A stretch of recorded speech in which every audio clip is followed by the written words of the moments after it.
Go. Yo, this is the second time in history me and this man, Sketch the journalist, have been in the same room, man. Yeah. Sketch, I didn't even get to say this last time. It's a pleasure to meet you, brother. Same here. It's definitely a pleasure to meet you. I know, man. people didn't know, like I tweeted that, like we haven't been in the same room together and people are amazed and impressed. Yeah, all them end of the year shows. See, we got a little special methodology that we use.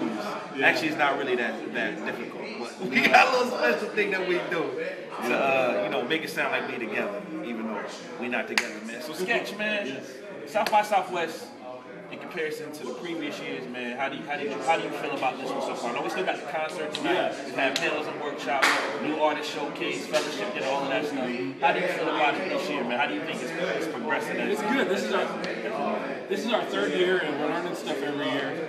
Some of our panels, I think, were excellent. The one today that we had with artists turned out way better than I ever expected. I woke up this morning, I was telling my wife, like, I'm so nervous about this one. I don't know if anybody's going to come. We got here, the mics weren't set up, but people showed up to hear. There was awesome content given from the stage, so I was really excited about that. I was excited that this year we were able to expand it to the Unity dinner. I wasn't able to make it, but I heard great things about that. So that's really, I think, one thing that I ate your plate for you. I made sure you were represented.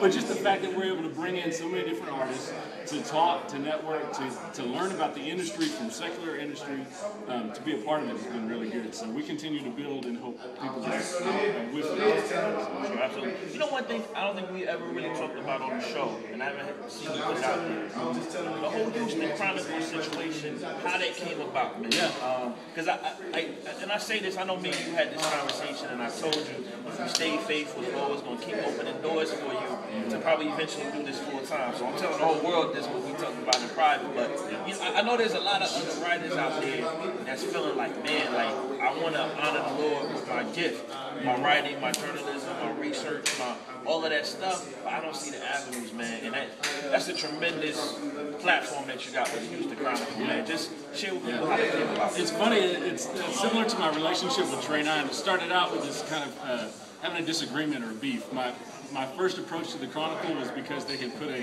slideshow about artists that are Muslims, and I said they had Chameleonaire on there, and I disagreed with his faith. We had interviewed him before, I'd seen interviews, so I just emailed the Chronicle and started working that relationship, sending them some stories and news articles that they eventually posted. One of them was about last year doing South by Southwest. Another one was about the letter writing campaign to Lil Wayne and to those guys in jail.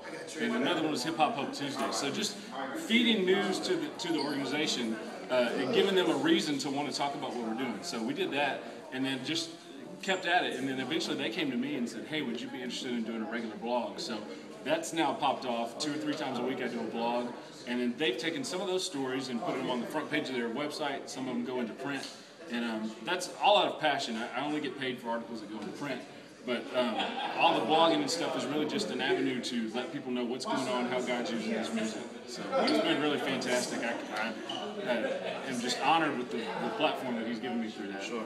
I know a lot of people, even not just writers, a lot of people in our genre struggle with the whole getting paid thing. Like, they feel like, oh, I need to get paid for my time, I need to do and you serve a lot of areas for free of charge. Yeah. You know what I mean?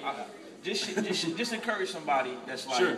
Yo, like, yeah, I'm trying to get my paper. Well, that's the thing. There's not a lot of money in it. I mean, that's my experience. But God has blessed me with a good day job that pays my bills, that gives me flexibility to do what I want to do. And I do this out of passion. I mean, obviously, I get some benefit. People know my name. They send me free music, that sort of thing. But it's also about just having to really drive to let people know what this music can do, how God is using it, and that sort of thing. So find that, do something you're passionate about, you enjoy, and have a loving wife that allows you to do stuff. She's standing off camera right now. So. but that allows you to do that stuff in your free time. So. Now, Sketch, man, I know you don't do the music reviews as much anymore, but I got to ask you, man, what's your favorite record out right now, man? Oh, man. Canton Jones. Canton Jones? Millionaire. Okay. That's a shock, man. Yeah. I didn't think you was feeling K-Joe like that. I like that stuff. I mean, to me, it's very radio friendly. People will open their ears and listen to it. Okay. He's kind of on the edge, obviously, with the in the club song and that sort of stuff. So there's an edge to it. You like that in the club song, huh? I think it was very clever. I love that. But the other half of the record is worship, man. I put it on the first time. I was like, wow.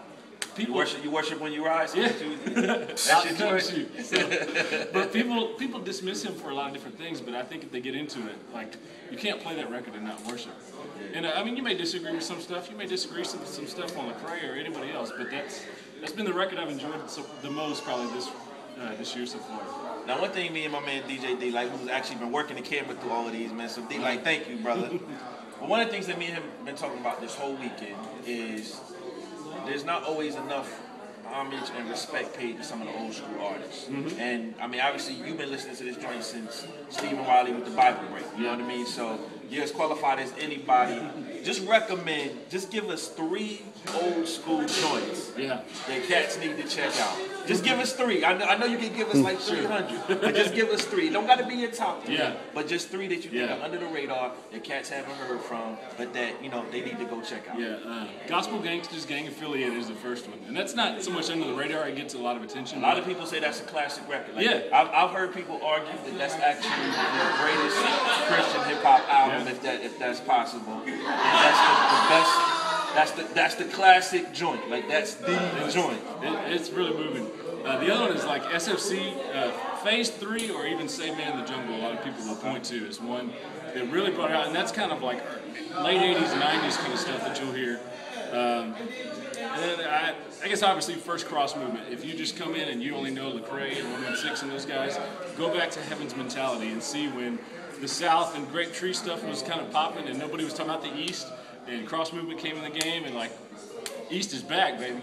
So they hit hard, and they like they were talking on the panel today, kind of brought a real theological spin to things. So definitely check those out if you haven't. That's what it is. You heard it from Sketch the Journalist, DJ Wado, V-Blog, South by Southwest. That's what it is.